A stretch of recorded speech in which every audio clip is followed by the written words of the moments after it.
नए साल के आरंभ के साथ ही प्रत्येक व्यक्ति के मन में यह जिज्ञासा जागृत हो जाती है कि आने वाला साल हमारे लिए कैसा रहने वाला है।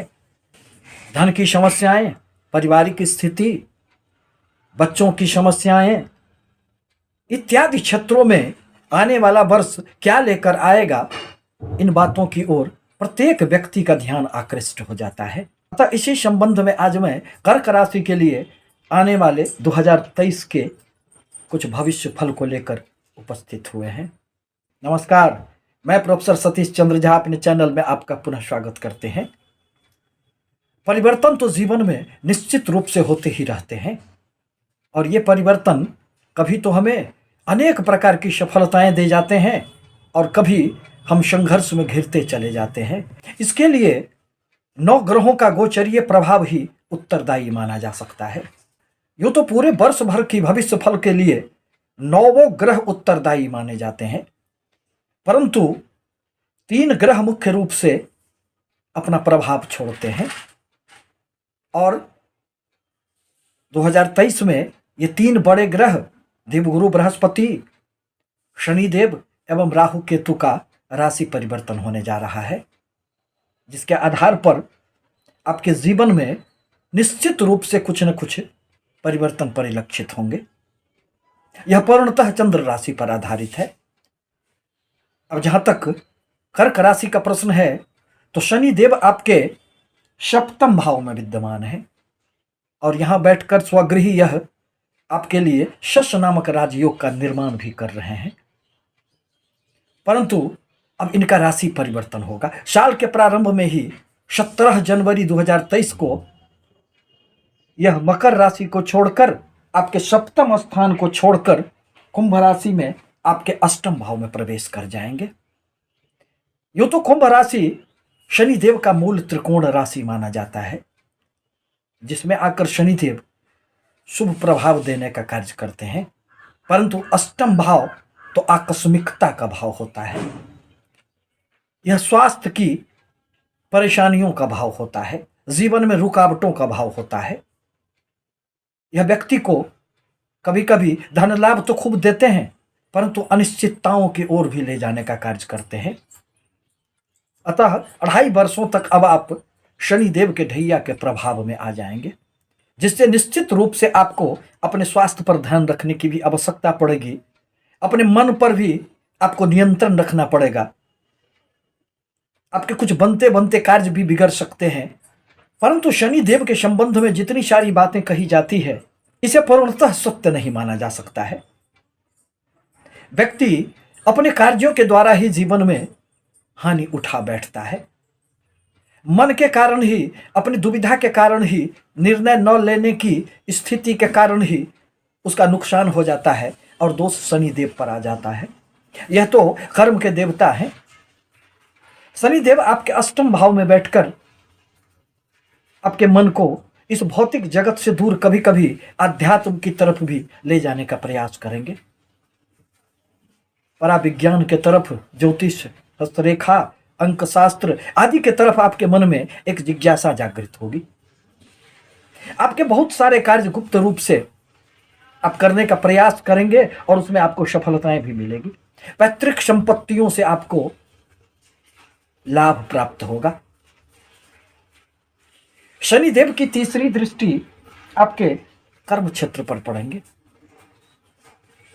8वें एवं 10वें भाव का जब भी संबंध बनता है तो कर्म क्षेत्र में थोड़ी सी हलचल पैदा हो जाती है, परंतु एक ही ग्रह तो जीवन में सफलता या असफलता नहीं देते हैं।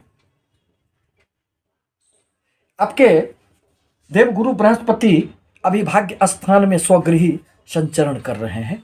भाग्य का तो आपको साथ मिल रहा है। अनेक प्रकार की यात्राओं का आपका योग बन रहा है। धार्मिक स्थलों की भी यात्राओं का योग बन रहा है, परंतु इनका भी राशि परिवर्तन होगा और यह 22 अप्रैल को आपके भाग्य स्थान को छोड़कर आपके कर्म क्षेत्र में प्रवेश कर जाएंगे। परिणामतः आपके कर्म क्षेत्र में राहु के कारण जो कभी कभी अप्स एंड डाउन की स्थिति बन रही थी, रुकावटें आ जा रही थी, वह दूर हो जाएंगे। देवगुरु बृहस्पति के प्रभाव से राहु के दुष्प्रभावों में कमियां निश्चित रूप से दृष्टिगोचर होंगे। अब आपके कर्म क्षेत्र में एक उछाल आएगा। दरअसल राहु देव जब भी कर्म क्षेत्र में आते हैं तो व्यक्ति के मन में अहंकार पैदा करने का भी कार्य करते हैं। कर्म क्षेत्र में तो ये रुकावट नहीं देते हैं, परंतु वो अपने सीनियर बॉस के साथ मतभेद की संभावनाएं निश्चित रूप से उभर जाती है, जिससे व्यक्ति अपना ही नुकसान कर लेता है। वो अपने कर्म क्षेत्र में कभी कभी भ्रमित भी हो जाता है, क्योंकि भ्रम के देवता तो राहु देव को ही माना गया है। देवगुरु बृहस्पति अब अपने पंचम दृष्टि से आपके धन भाव को देखेंगे। यही तो वाणी का भाव है, यही तो परिवार का भाव होता है, कुटुंब का भाव होता है। इन सभी क्षेत्रों से संबंधित आपको निश्चित रूप से लाभ होंगे। आपके अचल संपत्ति में भी इस साल वृद्धि होंगे। आपके वाणी में एक गहराई आएगी, दार्शनिकता का बोध जागृत होगा, क्योंकि शनि देव की भी सप्तम दृष्टि आपके धन भाव पर पड़ रहे हैं। कुटुंबों के साथ यदि किसी भी प्रकार के मतभेद की समस्याएं उत्पन्न हो गई थी तो वह दूर हो जाएंगे। गुरु बृहस्पति की सप्तम दृष्टि अब आपके सुख भाव पर पड़ेंगे। दरअसल आपके सुख भाव में केतु देव की स्थिति बनी हुई है और यह पूरे साल अक्टूबर तक बनी हुई रहेगी।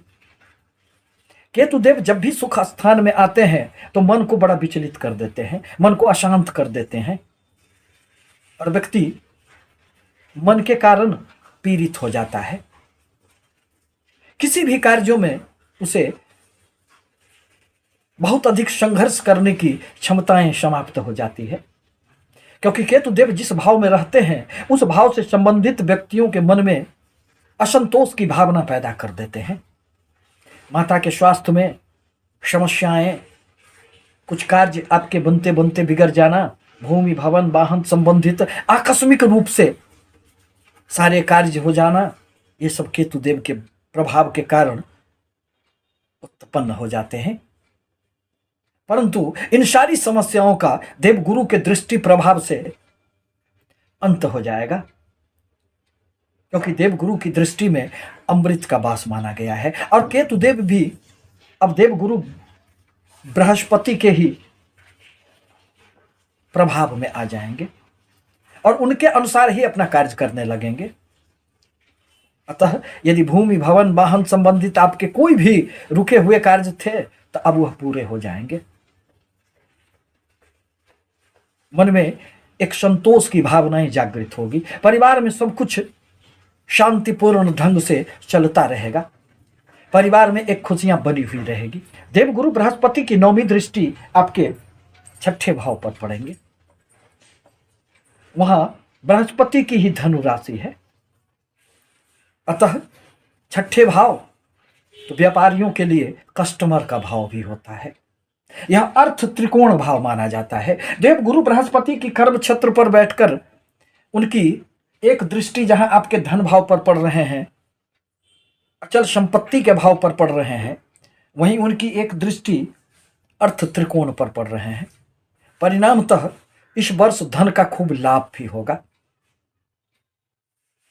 किसी भी प्रकार की प्रतियोगी परीक्षाओं में छात्रों को भी खूब सफलताएं मिलेगी।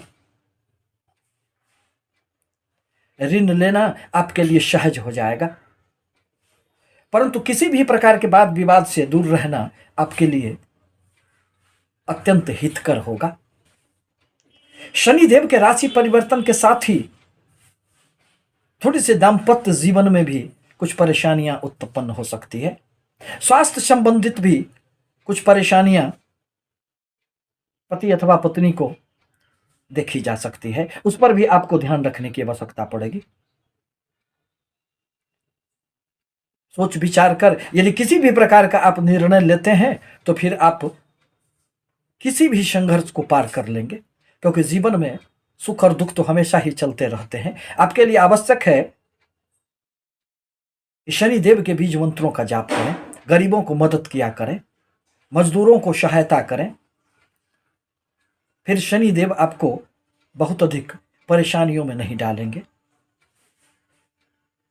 पारिवारिक स्थिति, व्यापारिक स्थिति, धन की स्थिति, लाभ की स्थिति, इन सभी क्षेत्रों में आपको आकस्मिक रूप से तो खूब धन लाभ होंगे। साल के अंत में राहुदेव का भी राशि परिवर्तन होगा और वह उल्टे गति से आपके भाग्य स्थान में प्रवेश कर जाएंगे और केतुदेव आपके सुख स्थान को छोड़कर 30 अक्टूबर को वह आपके पराक्रम के स्थान में आ जाएंगे। फिर अक्टूबर के बाद का समय आपके लिए और अधिक बेहतर होगा, क्योंकि किसी भी उपचय भाव में जब भी कभी क्रूर अथवा पापी ग्रहों का प्रवेश होता है तो आपके पराक्रम में वृद्धि होने से आपको खूब सफलताएं प्राप्त होगी। समाज में यश, प्रतिष्ठा, मान सम्मान की भी प्राप्ति होगी। आपके हर प्रकार के रुके हुए कार्यों में एक गति आएगी। इस प्रकार कहा जा सकता है कि आने वाला वर्ष आपके लिए अनेक क्षेत्रों में सफलता देने वाली होगी, परंतु अपने आप पर नियंत्रण रखना आपके लिए आवश्यक होगा। आपसे निवेदन है कि हमारे चैनल को लाइक करें, सब्सक्राइब करें, ताकि मैं अपने विचारों से आपको अवगत कराता रहूं। धन्यवाद।